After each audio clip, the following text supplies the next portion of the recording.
Bien, hoy hablaremos acerca de la regulación de la presión arterial, ¿sí? Básicamente, siempre que hablemos de la presión arterial, a modo conceptual, recordemos que la palabra presión es la fuerza que un líquido o un gas ejerce sobre una superficie, ¿sí?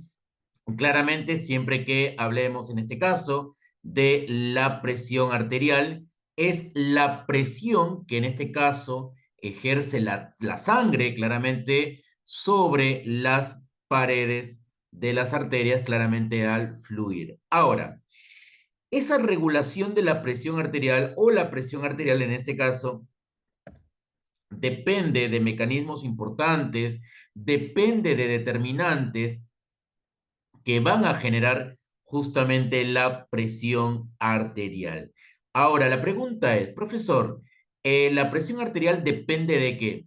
Depende de dos factores importantes. ¿Cuál es? El volumen minuto cardíaco o gasto cardíaco y la resistencia vascular periférica.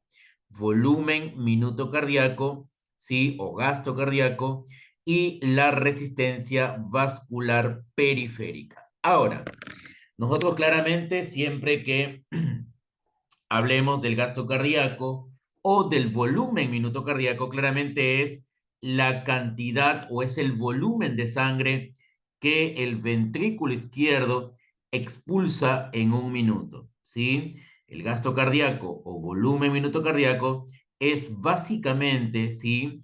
El volumen de sangre que el ventrículo izquierdo expulsa en un minuto.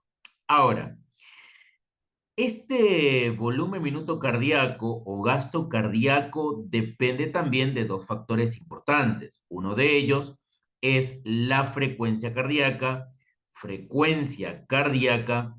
y va a depender también justamente del volumen sistólico. Volumen sistólico y frecuencia cardíaca.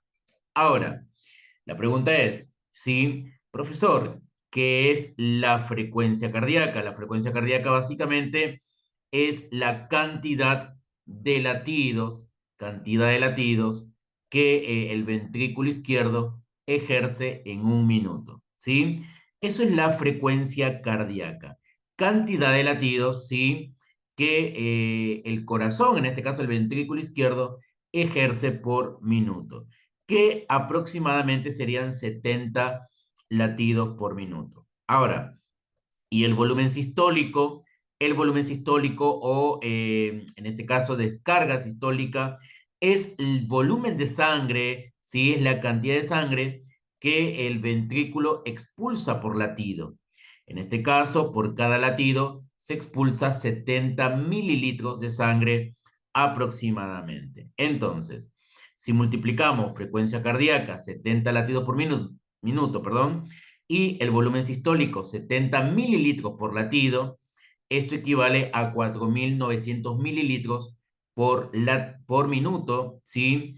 En este caso equivalen a 5 litros por minuto. O sea, quiere decir que el volumen minuto o gasto cardíaco, ¿sí? Serían de 5 litros por minuto, ¿sí? Claramente multiplicamos frecuencia cardíaca, ¿sí? 70 latidos por minuto multiplicado 70 mililitros por latido.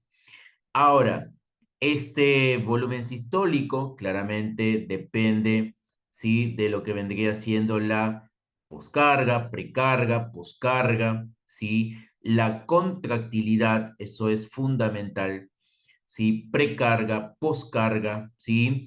Claramente contractilidad, recordar que también va a influir lo que vendría siendo el mecanismo de Frank Starling, que eso claramente lo vamos a ver en otro capítulo más adelante. Entonces, volumen sistólico o gasto, perdón, o descarga sistólica, 70 mililitros por latido, ¿sí? Y la frecuencia cardíaca, 70 latidos por minuto.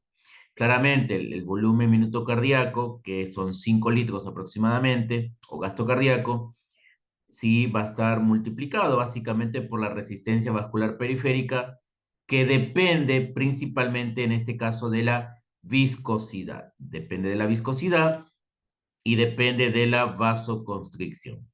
Esto claramente son, digamos, los factores, los determinantes de la presión arterial. O sea, la presión arterial depende de qué cantidad de sangre el ventrículo izquierdo expulse por minuto y también depende el grado de resistencia, de viscosidad que tenga en este caso la sangre sobre las paredes de las arterias.